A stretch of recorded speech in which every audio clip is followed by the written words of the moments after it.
What's up, everybody? Welcome to another episode of The Throw Show. We are on site here at the Olympic Trials in Eugene, Oregon, and we just finished up the shot final where the world record was broken, and we have the shot final participant, Taman Johnson. So Taman is a garage strength, throws you athlete. He made it through qualification, got into that final at 12, and actually, before we even go into your qualification, what was it like being sandwiched? And this is a big privilege for Taman.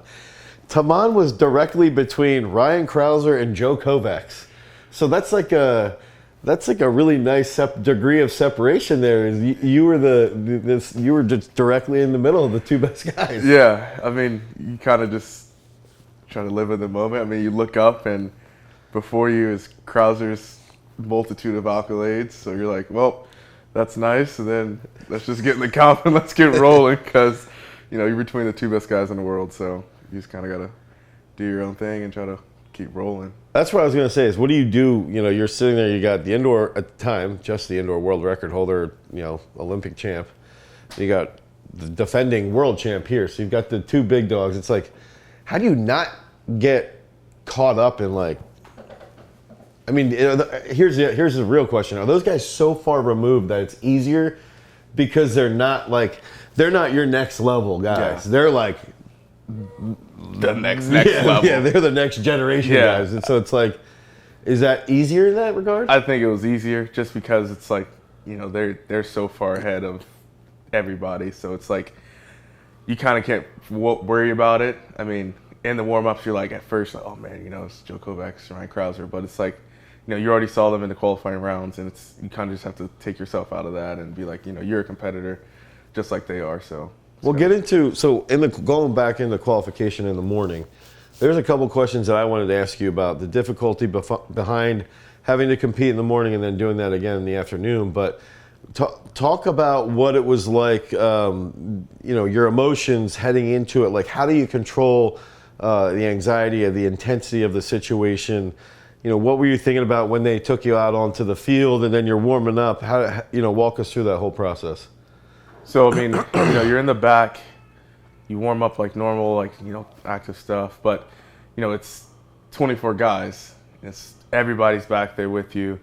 When they take you out, though, it's like, okay, now it's time to, like, really get serious. We're in a real meet, let's By the way, Taman was the last person out onto the track during qualification. Sorry. Or was it the final? No, that was the final. That was the final. That was the final, yeah. There's 11 guys out there. Where's Taman? Where is he? Yeah, so in the qualification round, they take us out. We already split up into each ring, and it's like, okay, let's just get rolling.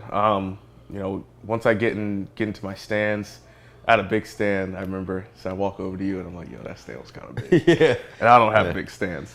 And so after that, I was like, we already planned out what we wanted to do and how we wanted to throw. So, took the nons, took the fulls, and it was like, you gave us that head nod, like, yeah, you're ready to go. So it was more simple than anything. And I think we kind of planned that throughout all the meets we've had this year, right. is how we want to, attack each throw and the warm-up, stuff like that. So I don't think it was too crazy, but it definitely is jittery when, it's your first U.S. champs and the Olympic trials, and you're in the same flight with Crouser, who's, the best guy in the world. Right. Like, it is a lot of anxiety going into it, but you just got to kind of roll. And I think we did a pretty decent job. Could have been a little better, but I think it could have been a little bit better. But it's also like the expectation on the front end from me was like, I believed you could get in and execute, and every coach is sitting there going like, all right, if he can go in there and execute, throw 20, 50 in qualifying, and then in PR in the final, that's the perfect. Yeah. That's perfect. But like, at the same time, it's real life, and having a lot of throws this year, having 5 or 6 meets over 20, I felt, even though it took till that third throw to go, 1989, I think, or 1990, whatever it was, that having that many meets over 20, I think prepped you really, really well for qualification, because in the back of your mind, you knew you could hit 20. Yeah. Not that you hit 20, but it was right around 20 meters. And that was, I think that confidence did come back even in the final. Yeah. Is that, you know, what you went 2012 or 20? Yeah, 2012. Yeah, 2012.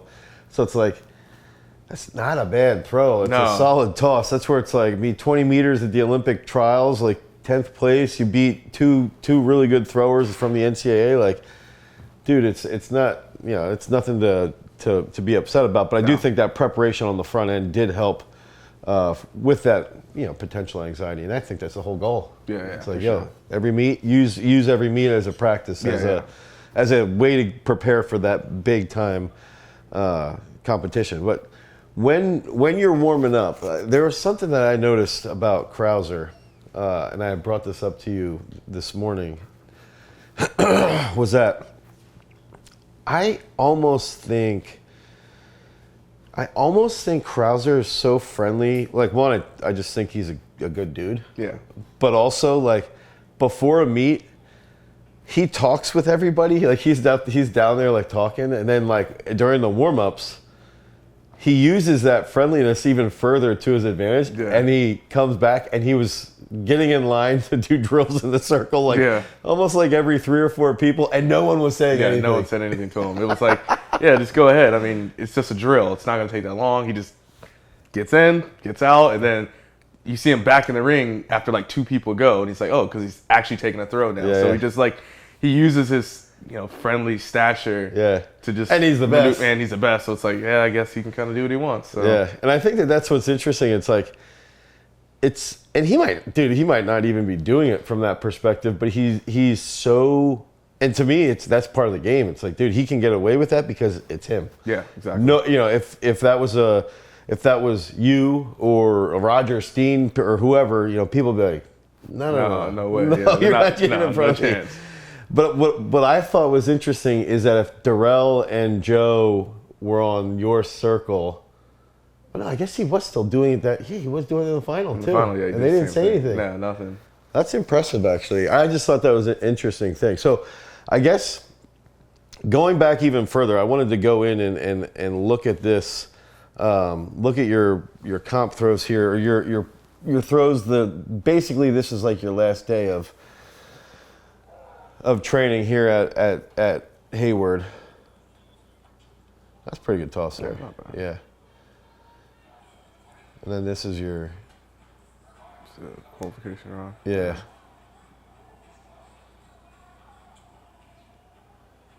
I think that was 1950. Yeah, like 61, I think. The best angle, but still pretty good footage.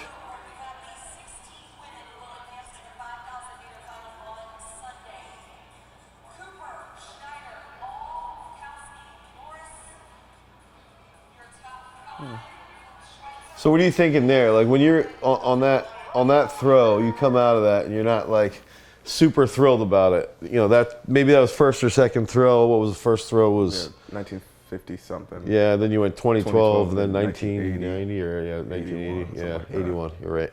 So what are you thinking off that first throw?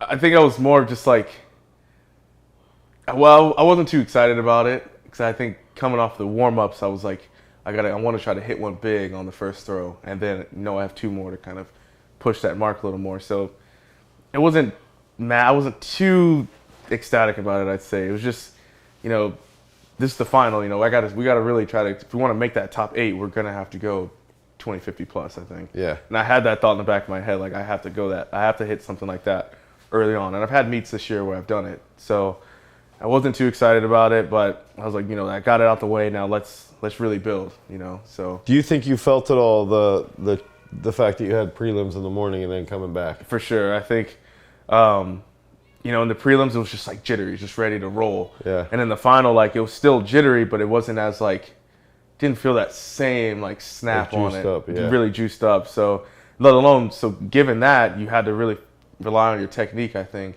and really try to like own in on that. You know, we were trying to, you know, get a little bit wider out the back, really set it up better to have a little more pop at the front. So given, like I said, with that first throw, I was like, I wanted to kind of execute that, didn't do it as well as I thought, and I think try to build on it in the second. I think that's one important thing for people to realize too, is that the elite throwers can go out and they can qualify at 80%. Yeah. Whereas someone where you're on the come up, the guys on the come up, they have to go like 95% on qualification. So it's a little bit more challenging to come back from because you're hitting something pretty hard in the morning, and then to come back from that is challenging. But you have to train it to a point in training, but it's hard to do that because it can add a lot of volume to your training as well.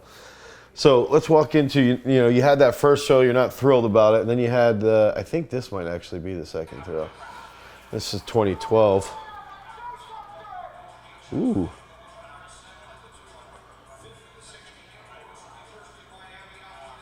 There's Kovacs just eyeing you up, coming in right after you. Ready to come in. Ready to go, 22-30. Blast one.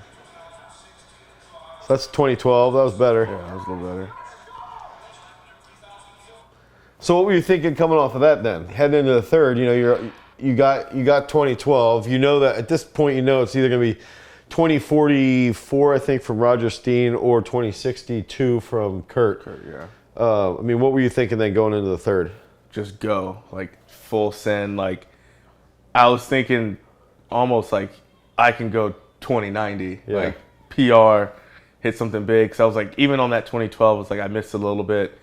I could have set it up a little bit better, could have held the middle a little better, and just really add a little more juice at the front. So I was like, I think I saw on the scoreboard at the time I might have been like 9. And I was like, man, I can go out there. I just got to just put a little more on there. I can get into that top 8. So let alone those guys that were, 7, 8, 9, or 7 and 8. You could snipe some I could snipe some of those guys. So I was like, those throws, what they were at, I could hit. And so I just wanted to I got the bigger throw out of the way, and I was okay. Now let's just go. Like you have nothing to lose. So this is the third throw, and I even said this to you afterwards that this throw is one of the worst throws you've taken in a while, but somehow went almost 20 meters. Yeah, 65 feet. So the physical effort you put into it was excellent. Now the technical control was nowhere near that. Just fly out the back and hope for the best. I think moving off of that, I think in my mind as your coach, I think it was almost the best case scenario. It was a meet where you made through the qualifying, you got into the final, you performed well in the final, you almost made it, you could make it, and you can see how close you are to being at that next level. And then at the same time, what I really actually want to hear about is what's it like to see in qualification Ryan Crouser throwing 22.92 and hearing a story from Dan McQuaid, who actually said, like, Crouser might have purposely not broken the world record in the morning because he wanted to make sure he had throwing shoes at night. And I guess you were in his circle in qualification, and you were sandwiched in between him and Kovacs. Now, he hit it in the 4th round, and you're still out there. Walk us through what it's like to see somebody warming up like that. Kovacs is warming up if you're paying attention to it. How do you ignore that? How do you ignore the stature of those guys and the level that they're on while also still learning from it? Yeah. I definitely think going into the meet like this, like I was super confident with my movement. And so that kind of alleviated wanting to watch and see what these other guys are doing and see like, oh, what if I can add that into my throw real quickly? So so you think that being so focused on that repetitive technical movement, it was easier to block stuff out? It's much easier because when you're taking your warm-up throws and you're like, oh, it's a little off, and then you start watching what these guys are doing that are throwing further than you, you're like, you start questioning things. Yeah. And that easily throws you off. So when they were in there, I would just kind of look and I just look, but I'm not like analyzing or anything. I'll just see what they're doing. So like I'd say going back to Crouser and that world record throw, I'm happy that was in the 4th round and not the 3rd because I did not want to follow that up. But yeah, I think you just have to focus on yourself more than anything, and I think that's just how I really took it going throughout that comp. So all right, so even when he went 22.92 in the qualifications, I didn't even think about it. I was like, that's huge, but I expected it. Yeah, I was like, that's what Crouser does. He took a 22-meter half. Yeah, so I mean, he took a 22-meter half. I was like, it's huge. You see it, you're like, it just comes out of his hand like a rocket. You're like, well, he's the best in the world. That's what he does. Yeah, I'm like, I was focused more on I need to get in the top 12. Yeah, I was like, that's all I cared about. Like, I'm not going to beat Ryan Crouser. So let's just make sure I can beat some people that, I should beat. So Did you see Joe's 2380 warm up? I did not see that. Okay. I just heard the yells, which I also try to keep in my mind. Like, Joe was going to let out, some big, that. He's going to let him out early on. So just, you can't think too much about it. And this is my first time competing against Joe, so that was kind of cool to be in that. I mean, I think it's important to know that, though, going into the comp is like, Joe's going to bring the wood every warm-up throw, and I think that is another form of intimidation to a point, and that's a good, it's a good tactic. He's getting in guys' heads early. Yeah, easily. Really early. Yeah, there's definitely guys who are on the side like, oh, there must be Joe. Like, he was in the opposite ring in the qualifying round, and he's letting off his throws, and you see some of the other guys on our side looking over like, oh, what did he just throw, So it's like, you got to keep that in the back of your head, like, that's what they do, like. And when it comes down to it, it is a game. Everybody's going to play their game, whether it's intimidation like that or, Crouser going to walk in front of you and take drills. Like, just what these guys do. And, if you're not ready for that, you're going to fall and crumble. Yeah, that's big. I bringing that up, actually, going back to Joe, Darrell, Otterdahl, those guys, Awatunde, he sort of stayed over by himself, doesn't really talk, at least in the final, didn't really talk to anybody. And I noticed Crouser was chatted up a little bit. And what I found interesting is I was trying to watch, because during these, super intense, super competitive competitions, I like to just take notes of what are other coaches and what are other athletes doing. And I noticed that Darrell was warming up in the middle of the turf. And Joe literally just walked right behind them, and neither of them had headphones on or anything, and they didn't say a single word to each other. And I think that's where that's Joe's zone, how he gets in his zone. He doesn't interact with other people or anything, and it's like Darrell, I believe to be almost the exact same way. And it's interesting to just see, it's like the best have their way of doing something, and Crouser's way he might just want to talk and hang out ahead of time. But that could throw others off if they aren't set in a way yet. If they're not like Joe or Darrell, they can really get distracted by somebody like Crouser. Easily, yeah. So I think you see that, and I think that's one thing I can learn from them is, when you're at big meets like this, routine is key. Like being in your routine, and if you're used to that, and someone's gonna walk by you, like, are you gonna sit there and stop and start talking, chatting them up, or are you gonna focus on your warm up or whatever you're doing at the time? So, I mean, I think that's one thing I definitely learned from this meet is, I went out and competed well. I'm excited where I finished at, but I also learned how to really work or maneuver around all those other moving parts of the meet. All right, so what was it like? You're sitting there, you miss the final, everybody goes through fourth round. Nothing really happened in the fourth round until the last throw of the fourth round. And you're watching I felt like everybody knew something was going to happen.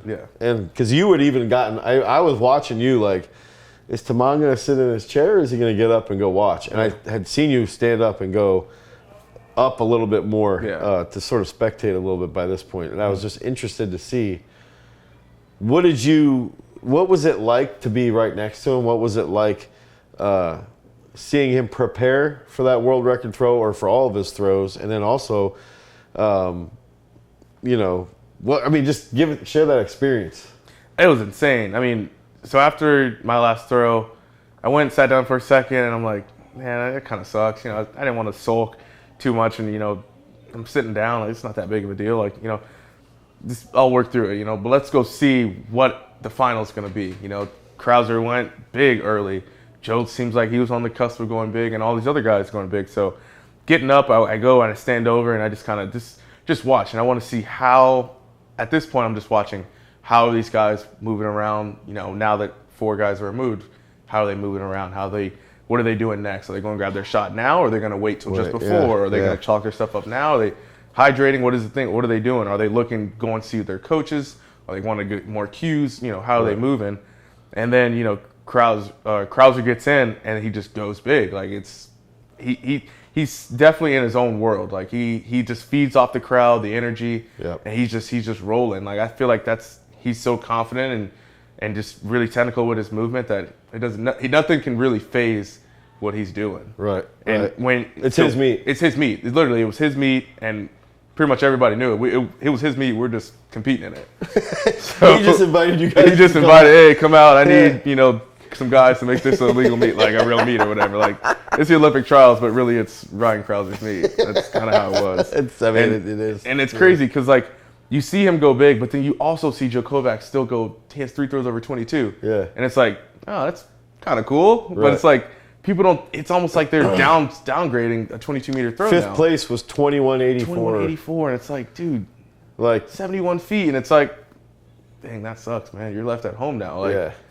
But it just shows like the game is it's big in the U.S. It's hard, and I think it was nice to say I was in that comp the world record was broken in. So yeah, no shit, idiot. Yeah. Well, what do you think about with what do you take? I mean, I think watching Crouser, how he does this stuff with warm-ups, how he grabs his shot, how he talks, and this is something I actually was talking about last night, is watching what he and his dad have developed is just, it's absolutely phenomenal. As a father, for me, it's like, dude, it's something that's really, really unique and special to see, and how they interact. But going off of that, you clearly learned a ton from competing and watching him break the world record. And I also think just he's always thinking about what's that next technical move I can improve upon. Yeah. What did you learn from seeing what Awatunde did, where he almost came up and sniped those two guys? What do you learn from Darrell dropping a bomb after he was struggling for 3 or 4 rounds? And then what do you learn from Peyton Otterdahl going off and responding even better? What did you? I think, man, that's tough. It's just like they just came out and they just gamed up. Yeah. I mean, they gamed up. They all felt like they were in position to make that team. I mean, I think they saw it more as like, okay, there's Crouser, whatever. There's Joe, whatever. But it's like that third spot is wide open, regardless. Yeah. And all 3 of those guys saw it that way. And they went out there and, they competed as well as they possibly could have. I think for me now, too, I think we had talked about this a little bit last night. It's like watching all of them move, their movements are all, the principles are all fairly similar, but the movement or how they execute it is different. And I look back at my throw and I can see like, well, that's where I'm lacking at. Yeah. And that's where I got to work on, the next, 8 or 9 months, 10 months up until next year, and really try to own in on some of those movements and patterns and things like that. And as I do that, I know I'll improve, and I can possibly find my way into one of those, that top 5 spot later on. Yeah, I think that's the biggest thing, especially I think Awatunde, you could see he was constantly building, and his technique just getting smoother. And I think that with Darrell, I think people noticed in qualification he wasn't, it just wasn't as dominant. And that I think that qualification mark actually played into some confidence building with Otterdahl and with Awatunde. Yeah, Awatunde came out in qualification, hit 21, and he was done. First throw, and he was done. And it was sort of like, wow, this is a big toss, like first throw. So I think people sort of saw that was it could happen, but it's always different. Darrell's one of the best in the world. He's a 3-time world finalist. He's a Diamond League champ. He's a U.S. national champ. He's one of the top 5 guys in the world. And I think that, when in my mind, when Darrell hit his big one, that 21.89, I did not think Otterdahl would respond. No. I thought Awatunde would still come up and do something, and he did on the next round. That's when he went 21.84. He almost picked them off.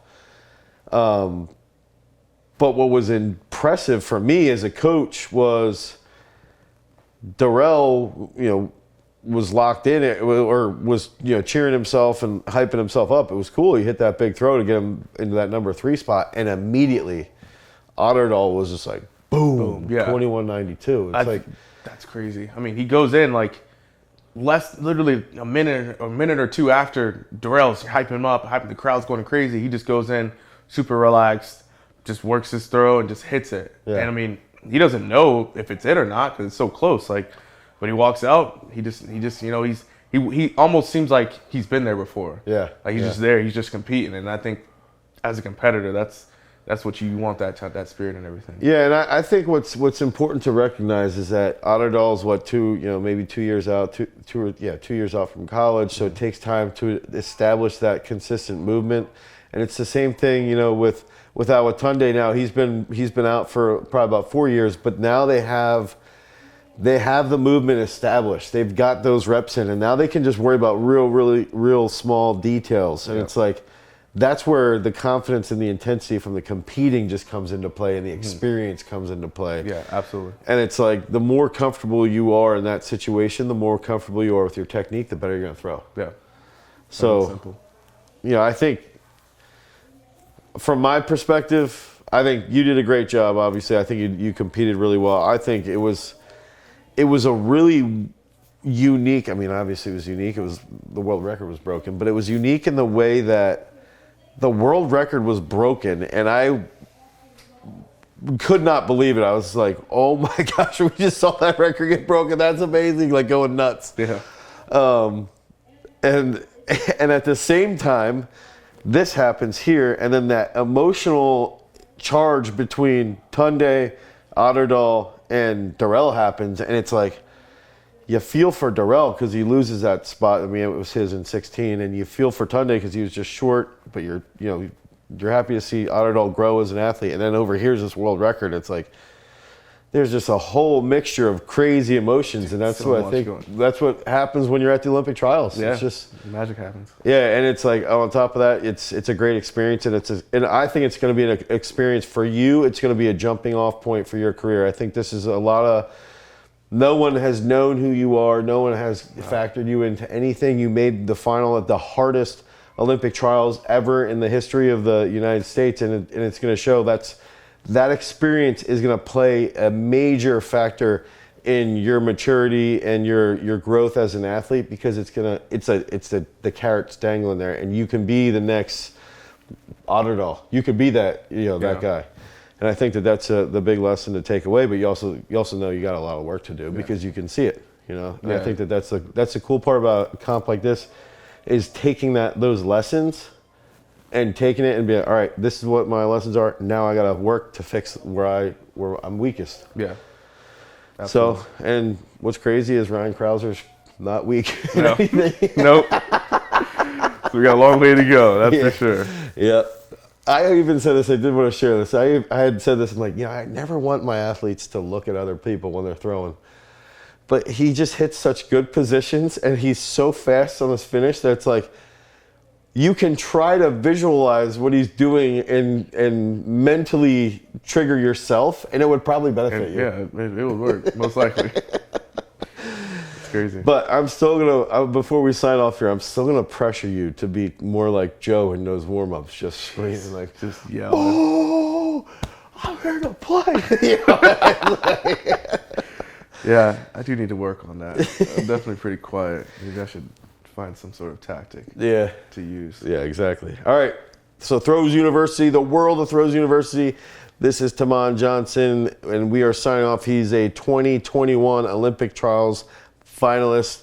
Thanks for staying tuned. We're going to come back while we're out at the Olympic Trials here with some more information about what's going on, and just trying to recap what big events are occurring here at this year's Olympic Trials. Peace.